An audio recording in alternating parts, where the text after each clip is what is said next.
Hello student, welcome to this video. इस video में हम देखने वाले हैं क्लास 10th साइंस के यानी विज्ञान के मोस्ट आईएमपी क्वेश्चंस जिनके 100% आने के चांसेस हैं।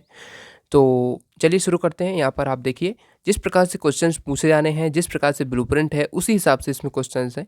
तो सभी क्वेश्चंस को आपको कंप्लीट जरूर करके जाना है। बहुत अच्छे से आप रिवीजन करके जरूर जाइएगा, क्योंकि ऐसा तो है नहीं कि आप लोग अभी पूरे याद कर सकते हैं। जितने आप पहले याद कर रहे हैं उसमें इन प्रश्नों को प्रायोरिटी में रख कर याद करके जाइएगा। देखिए, यहाँ पर सबसे पहले क्वेश्चन दिया गया है, ऊष्माक्षेपी अभिक्रिया किसे कहते हैं। तो इसको अच्छे से कर लेना है आपको पता है, बहुत इंपॉर्टेंट है और ये 2 नंबर में पूछा जाएगा। ठीक है, श्वसन को ऊष्माक्षेपी अभिक्रिया कहते हैं। मोस्ट आईएमपी आप सबको पता है कि बहुत ज़्यादा पूछा जाता है और बोर्ड परीक्षा में भी कई बार पूछा गया है ये प्रश्न। ठीक है। अब इतने प्रश्न मैं आपको बता रहा हूँ, इनको पहले कर लीजिए, बाकी आपको टाइम मिलता है तो और भी आप कर सकते हैं। भौतिक गुण धर्म के आधार पर धातु अधातु में अंतर बहुत इंपॉर्टेंट है। धातुओं के कोई 2 गुण लिखना है, तो ये सब प्रश्न जो है 2 अंक में पूछे जाते हैं।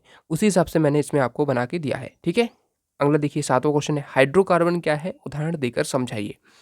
तो यहाँ पर देखिए, हाइड्रोकार्बन क्या होते हैं और प्रतिस्थापन अभिक्रियाएं क्या होती हैं, इस प्रकार से जो है क्वेश्चन पूछा जाता है। उसके बाद देखिए, अमीबा में पोषण की क्रिया जो है किस प्रकार से होती है, ये आपको बताना है। मनुष्य के पाचन में लार की भूमिका का वर्णन आपको करना है।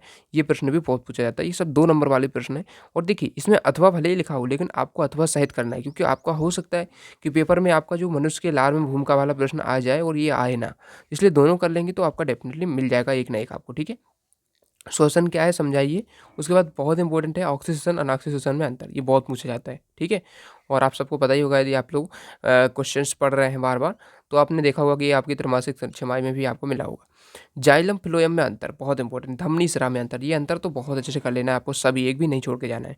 उसके बाद देखिए, पुष्प की अनुदैर्ध्य काट का नामांकित चित्र बनाइए। ठीक है, तो जो चित्रों वाला है, जो चित्रों मतलब कौन कौन से डायग्राम आपके आ सकते हैं, 5 से 6 ऐसे डायग्राम है जो आपको जरूर करके जाना चाहिए। मैं आपको वीडियो बना दूंगा, नेक्स्ट वीडियो जो है आने वाला है डायग्राम के ऊपर। ठीक है, कौन कौन से डायग्राम है जिनको आपको करके जरूर जाना है, वो मैं वीडियो अभी बनाने वाला हूँ। ठीक है, तो वो आपको मिल जाएगा। ठीक है, इसलिए सब्सक्राइब करके जरूर रखें। देखिए, स्वपरागण परपरागण में अंतर बहुत इंपॉर्टेंट है। मेंडल ने अपने प्रयोग के लिए मटर के पौधे का चुनाव क्यों किया, क्या कारण थे, ये बहुत पूछा जाता है और डेफिनेटली आपको मिल सकता है प्रश्न। आनुवांशिकता क्या है, ठीक है, समझाइए। प्रकाश के परावर्तन और अपवर्तन दोनों ही नियम अच्छे से कर लेना है आपको। ठीक है, देख सकते हैं यहाँ पर परावर्तन, यहाँ पर अपवर्तन के पूछा है, अपवर्तन के नियम, अवतल दर्पण के उपयोग पूछा है।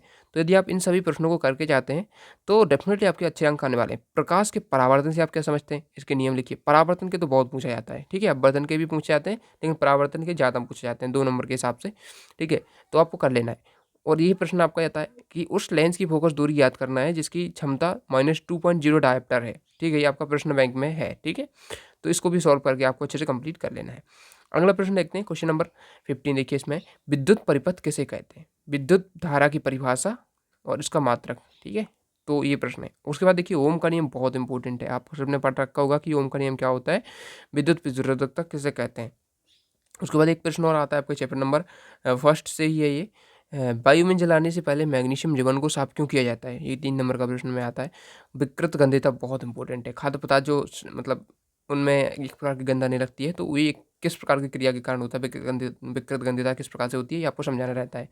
उसके बाद चित्र में देख लीजिए, तंत्रिका कोशिका का नामांकित चित्र बनाइए। मनुष्य के विभिन्न जो मस्तिष्क है, मनुष्य के मस्तिष्क के विभिन्न भागों के नाम और उनके कार्य लिखना है।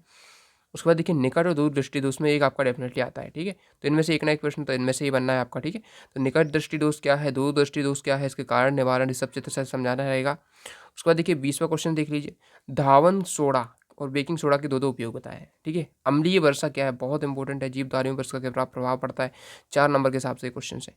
साबुन अपमार्जक में अंतर, इसमें एक भी प्रश्न ऐसा नहीं है जो इंपॉर्टेंट ना हो, और मैंने बहुत ही तरीके अच्छे से मतलब पूरा एनालिसिस करके एक इंपॉर्टेंट क्वेश्चन निकाले हुए हैं। यदि आप उनको करके जाते हैं डेफिनेटली आपके अच्छे नंबर आएंगे।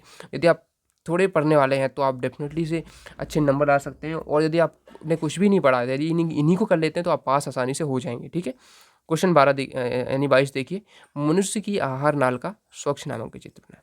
ठीक है, रक्त लसिका में अंतर, तो अभी मैं आपको जो चित्र वगैरह है, चित्र के सभी वीडियो बनाने वाला हूँ। ठीक है, बाकी सभी क्वेश्चन को आपको अच्छे से कंप्लीट कर लेना। तो ये सभी प्रश्न थे जो आपके आने के बहुत ज़्यादा चांसेस हैं, इनको आप करके जरूर जाइएगा। ठीक है, चलिए मिलते हैं नेक्स्ट वीडियो में। थैंक्स फॉर वॉचिंग, सब्सक्राइब जरूर कर लेना ताकि इसी प्रकार से सभी वीडियोस मिल सकें।